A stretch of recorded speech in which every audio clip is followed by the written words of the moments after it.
Jetzt fangen wir an mit unserer Fernsehsendung Unsere Familien über unsere deutsche, brasilianische Kultur und Geschichte und auch über diese Verbindung zwischen Deutschland und Brasilien. Começa mais um programa Unsere Familien aqui na Vale TV sobre esta relação cultural, histórica, teuto-gaúcha, teuto-brasileira, sobre essas relações com o Brasil e a Alemanha. Temos a felicidade de ter hoje conosco a professora de História, senhora Romana Winter-Selbach, da cidade de Feliz, no Vale do Caí, que vem nos contar a história do seu município. Professora Romana, se a senhora pudesse começar nos descrevendo sobre o início desta comunidade, né, que hoje a gente conhece como uma cidade, a Cidade Feliz, e uma cidade pujante, mas como foi lá o início desta comunidade? Então eu vou começar a contar como eu contava para os meus alunos. Primeira aula que a gente fazia sobre a história da nossa localidade, eu começava assim. Nós estamos no meio da mata, tentando atravessar o rio Caí. Nós não sabíamos que o nome do rio era Caí, era um rio.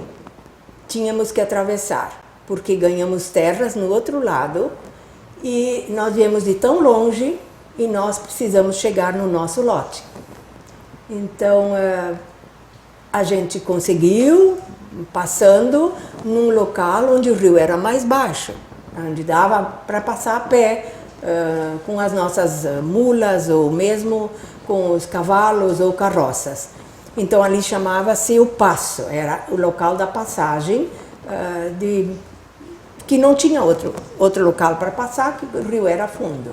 Então, chegamos no nosso lote, Mata Virgem.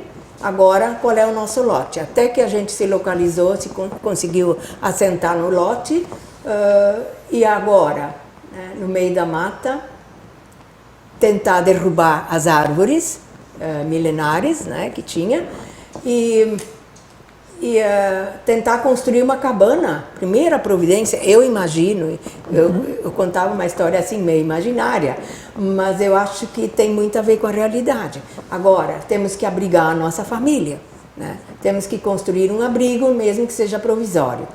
Eu acho que foi a primeira providência que eles tomaram. E aí eu começava, então, a desenrolar a história para os alunos, né? E depois disso, então, eles... Imagina, devem ter caminhado um pouco pela mata, devem ter tentado conhecer o que tinha e foram se deparando com coisas diferentes, bem diferentes, na verdade, da Alemanha, daquilo que eles conheciam. Se bem que eu acho, e isso eu contava para os alunos, que algum conhecimento eles deviam ter no contato que eles tiveram em São Leopoldo com escravos, com lusos que habitavam por aqui, no período que eles ficavam na casa da feitoria. Eu imagino a coisa assim. Então eles começaram a vidinha deles, derrubando árvores, tentando plantar, tentando ver o que eles podiam tirar da mata para comer. Acredito e conto assim a história do início de Feliz, em 1846. Aí foram chegando as famílias, né? Tinha sobrenomes bem conhecidos nossos, que ainda temos, um ou outro que não existe mais lá. Mas vieram Ruschel, vieram Weisheimer, Noll, claro, não todos no mesmo dia, mas foram chegando, uma família após outra. Uma família Simon foi muito importante na nossa cidade, os Ruschel, vieram Caspari, Friedrich, Henz, Heck, Vetter, do capitão Vetter, o famoso, né? Essa gente foi se localizando ali. E para facilitar o trabalho meu e também dos meus alunos, eu colocava à disposição dos alunos um livro que eu consultei, que muito me ajudou, do Egídio Weisheimer. que ele escreveu o livro Os Pioneiros da Picada Feliz, onde ele relaciona todas as 139 famílias que ali se localizaram, né, que ali ali pousaram e que se adonaram, né, dos lotes. Eu ia dizer que se estabeleceram nos primeiros meses já, essas 139 famílias. Isso, eles foram se estabelecendo à medida que eles recebiam os lotes. Eu hoje ainda li num texto que eu tenho que foram doados. Tem pessoas que contestam.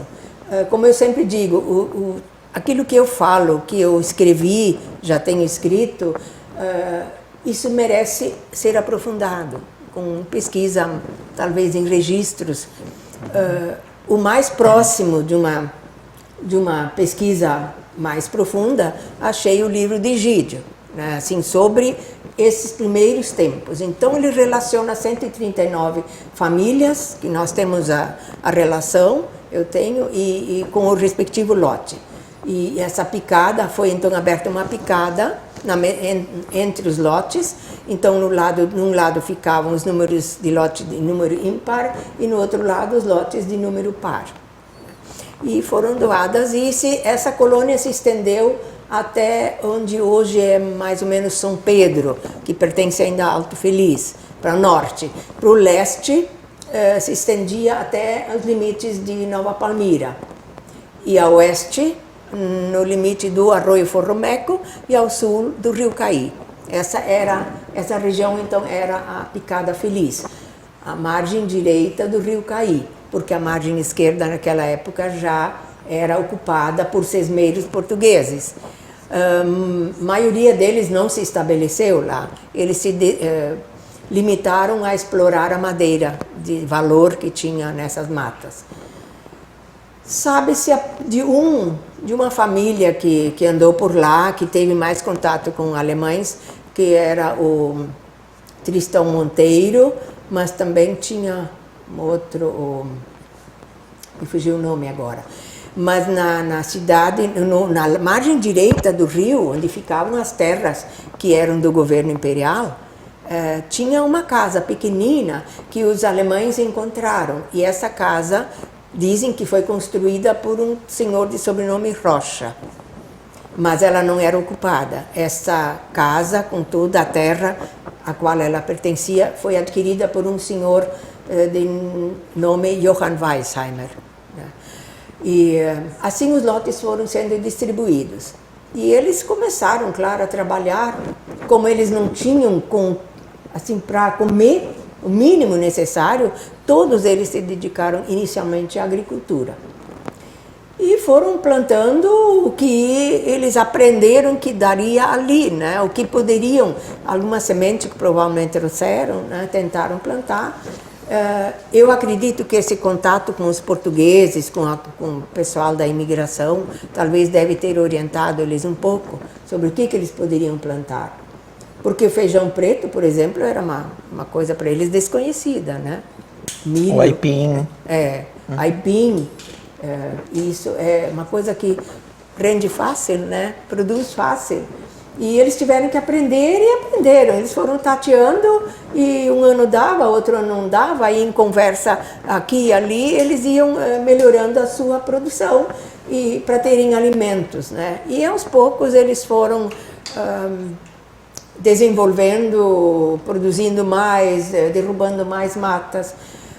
Uma coisa assim que sempre me deixou muito, assim, até meio triste, pensando neles, como eles se localizaram, construíram suas moradias distantes uma família da outra, né? Até para a própria proteção, mas era assim, cada um construía a sua moradia no seu lote, né? E um detalhe também, professora Romana, que eu gostaria de lhe perguntar, porque quando a senhora fala, por exemplo, Ruschel, Weisheimer, famílias que depois se destacaram ao comércio, né, uma parte delas.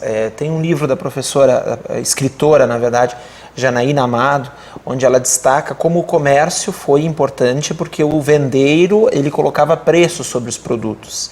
Então ele comprava o excedente dos colonos, vendia na capital, e em Porto Alegre ele comprava os produtos que eram produzidos na Europa e revendia aos colonos, né? Que a senhora também pudesse nos destacar isto, né? Quem foram os primeiros comerciantes, os primeiros vendeiros, essas famílias de posses da localidade de Feliz? Sim, esse senhor Johann Weisheimer, que eu falei há pouco, ele se tornou um dos grandes comerciantes da Picada Feliz.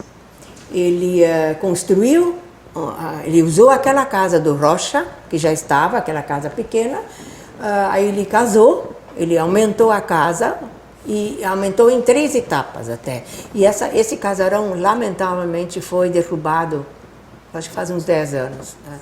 A pessoa que adquiriu não valorizou e derrubou a casa. Mas ali ele se estabeleceu com a família, ele abriu um comércio, ele tinha uma frota de carretas que ele usava para ir até o Caí, até o porto. Né? Inicialmente eles não tinham esse acesso ao Caí, mas eles iam a São José do Hortêncio, por cima dos morros, né, Morro Grande, onde eles levavam nos lombos das mulas e dos cavalos, né, naqueles jacás, aquelas cestas que eles penduravam. Mas depois, com o porto no Caí, ele começou a fazer esse comércio, levando os produtos até o porto. E, pelo que eu li na história de uns italianos que passavam por Feliz, né? Essa é uma história muito interessante também. Eles foram intermediários, né, entre os italianos, porque os italianos chegaram até o porto do Caí, já em vapor, coisa que os alemães não podiam fazer, né? E aí de lá os comerciantes do porto deveriam abastecê-los. Mas como esse Weisheimer fazia esse comércio do transporte dessas famílias, ele conseguiu também um acordo para ele revender os produtos essenciais para esses italianos, né? Mas ele realmente era um grande comerciante, junto com o Ruschel, que depois também começou uma casa comercial, onde hoje está em ruínas o casarão Noll. Depois da Amália Noll, isto. Esse casarão, porque a mãe da Amália era filha do Ruschel, né, do comerciante. Tinha Caspari, tinha Noll, né, essas famílias se destacaram no comércio, né, pelo menos da Baixa Feliz, a qual hoje nós nos restringimos, porque é o nosso município hoje. Né. E essas casas comerciais realmente têm um significado muito grande nessa colônia da Feliz, como eu acredito em todas. Porque o vendeiro, eles chamavam o dono da venda, exato, era o vendeiro. Ele realmente, ele trazia, ele levava os produtos dos colonos e trazia o que os colonos não produziam, produtos essenciais, né? Como panelas, ferramentas, remédios até, tecidos, né? Tudo vinha trazido de Porto Alegre, né? Pelos barcos até o Caí. E a casa comercial também era um ponto de encontro muito importante para as famílias, principalmente os homens, né? Que se reuniam ali, as senhoras que iam fazer as compras quando o marido não conseguia. E essas casas comerciais também eram locais onde se realizavam casamentos, porque não tinha um salão, não tinha uma comunidade, um pavilhão, não tinha nem igreja no começo. Quando vinha o padre, o pastor, ali era feito o casamento, feito batizado, porque era um espaço um pouco maior, né? A casa comercial. Eu diria que no início, os agricultores, os imigrantes, não havia assim uma grande diferença financeira entre eles, né? Depois isso se acentuou em virtude de que os comerciantes passaram a ter, eles digamos eram praticamente detentores daquele poder colonial, né? E é interessante que as famílias cresceram, os lotes ficaram menores. E tem, professora Romana, alguns episódios muito interessantes, como um deles da Bauernverein, a Associação dos Agricultores, criada pelo padre Theodor Amstadt e outros padres, onde mais de uma vez ele diz, as reuniões foram feitas em Santa Catarina de Feliz, né? Ou Santa Catarina da Feliz, exato, a santa, né, da comunidade. E isso também fez com que quando a Bauernverein, depois a União Popular, comprasse uma grande área de terras na região das Missões, muitas famílias felizenses emigraram para lá, né? E antes disso para o Vale do Taquari. Se a gente Sim, vai ao Vale sim. do Taquari, Estrela, Lajeado, ou depois as Missões, a gente vê muitas pessoas cujas raízes remontam à Cidade Feliz. Sim. É muito interessante, né? Ou nas missões argentinas, em Sim. Puerto Rico, Capiovi, Sim. família Han, família Flar, mesmo em Estrela, os Ruschel. Klein. Isso.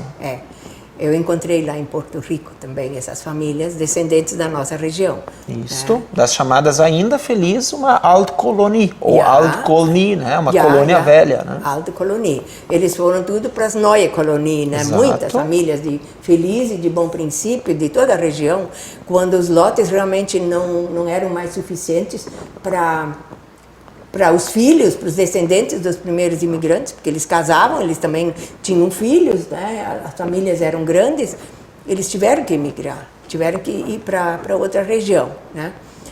Então, realmente, o status social foi mudando à medida que evoluía a economia, né? Porque, no começo, como eu disse antes, todos os imigrantes eram agricultores, mas aos poucos eles foram mostrando suas habilidades, outras que eles tinham, né? Aí surgia o funileiro, o sapateiro, o moleiro, né?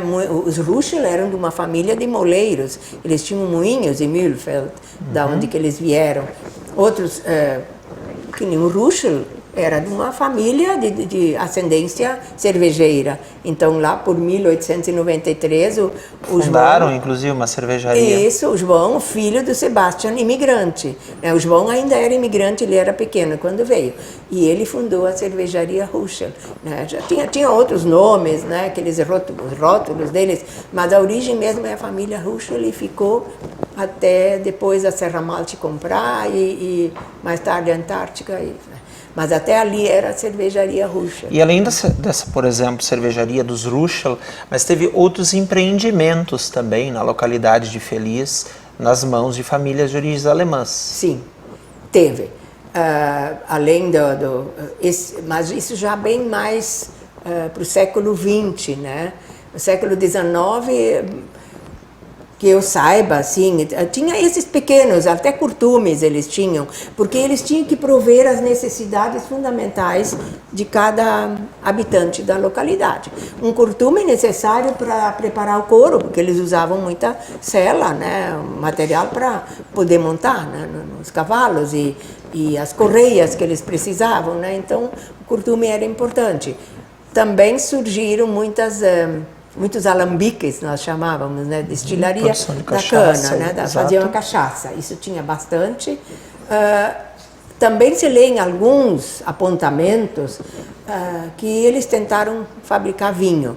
Aliás, a maioria das famílias dos imigrantes, eles tinham um parreiral, né? E porque eles trouxeram esse hábito da sua terra e tentaram produzir vinho para o seu consumo. Mas a gente sabe que, no fim, o clima aqui não favoreceu, porque não fechava com os conhecimentos que eles tinham da produção de vinho. Então, passaram para produzir cerveja. Até muitos faziam em casa, mas a cervejaria, a partir de 1893, foi tomando conta, né? E que é interessante que na localidade de Feliz, muitos dos imigrantes eram da região da Renânia, da região do Rio Mosel ou do Reno, que realmente é uma região onde se produz muito vinho, onde se planta muita uva, onde se produz muito vinho. E uma parte era da região de Saarland, como família Davis, por exemplo, né, como outras famílias ali que se estabeleceram. E é interessante que essas famílias eram predominantemente católicas, mas Feliz também tem uma comunidade luterana muito forte. Né? Se também você pudesse destacar para nós, tanto sobre esta comunidade católica, quanto sobre essa comunidade luterana que se formou. Sim, inclusive a maioria dos habitantes de Feliz, da Picada Feliz, era do Saarland. Né? Thelay, Tholey, Nofelden. Hasborn, isto. Então, no início, claro, o predomínio era dos católicos. Né? a comunidade, a pequena comunidade católica surgiu a partir de 1865, 66, para eles se organizarem, né, e poderem receber algum atendimento eclesiástico, né. Em 1871 foi inaugurada a primeira capela, né. Era 24 de novembro de 1871. E 24 de novembro é a véspera de Santa Catarina, né, da Santa. Ah, por isso Por então. isso o nome Santa Catarina de Feliz. Isso, Santa Catarina. Aí ela ficou conhecida por causa eu acho, o trabalho da igreja mesmo, né? Porque os jesuítas atendiam toda a região com intervalos muito grandes às vezes, mas quando eles vinham eles ficavam mais dias, né, na localidade. Exato. Atendiam batizados, casamentos e tudo que as escolas eles começaram a fundar. Então a influência da igreja, principalmente a católica no começo, era muito forte, né? Eles acabaram controlando tudo, né? Estava com eles, estavam as rédeas com eles, né? Tanto que assim, quando eu antes falei, onde as famílias se estabeleceram, as que vieram, as primeiras, conforme a dona Dulce Ruschel, no livro escreveu, as primeiras famílias se estabeleceram no Morro das Batatas, né, que foi uma parte alta, Feliz. Exatamente. Ali se estabeleceram Friedrich, que foram grandes produtores de vinho, Vetter, da ascendência do capitão Vetter, né, teve outros também, Rockenbach, né, os principais assim que eu me lembro. E a partir dali também começou a emanar o serviço religioso e educacional. A primeira escola foi fundada lá, né, uma escola paroquial, claro. As escolas, as primeiras todas eram paroquiais, porque o governo praticamente abandonou, né, a sua própria sorte. E como eles eram preocupados com a educação, os padres, a partir da igreja, criaram as escolas paroquiais de Fahrschule. Então, no Morro das Batatas, ali também eles se estabeleceram mais tarde, os padres jesuítas. Tem uma casa ainda hoje lá, que foi a residência dos padres. Infelizmente, uma casa que não está sendo preservada. Nem tanto abandonada, mas ela foi já demolida, as partes assim, mais históricas e mais bonitas foi demolida. Talvez o atual proprietário consiga recuperar. Mas então a primeira igrejinha foi no Morro das Batatas e depois, a partir dali, eles foram descendo, como eles diziam, de Oba Feliz, de Unta Feliz. Baixa, né? Feliz, Alta Feliz. Baixa Feliz e Alta Feliz, E a partir dali, então, se irradiou a educação também, necessidade de criar escolas. E, Romana, se a senhora puder destacar um pouco também sobre esta comunidade luterana que se formou. Sim. Então, entre os primeiros luteranos, famílias importantes que cresceram na importância, eu acho que até já vieram com mais posses, pelo que eles conseguiram adquirir, se destacaram os Noll, né? Weisheimer, esse senhor Johann Weisheimer. Eles se uniram e resolveram fundar a comunidade, criar a comunidade. Naquela época, claro, a gente sabe que eles não podiam fazer os cultos em igrejas, né? Então eles se reuniam nas suas casas, porque devido à legislação da época, né, no Império, não podia ter igreja com torre e tudo mais. Então, só depois de um tempo eles conseguiram licença para construir uma casa que seria só para cultos. Então, isto foi em 1873 que os luteranos então construíram a primeira igrejinha, sem torre ainda. Sim. Mas ali eles realizavam os cultos e eles eram visitados pelos pastores que vinham de São Leopoldo, a maioria, né? São José do Hortêncio, não sei tanto assim. Os padres jesuítas vinham mais de São José do Hortêncio, mas os pastores evangélicos vinham de São Leopoldo, dessa região do Vale dos Sinos. E também atendiam como os jesuítas, né? Quando vinham, ficavam um tempo no lugar e faziam todo o serviço que precisava ser feito.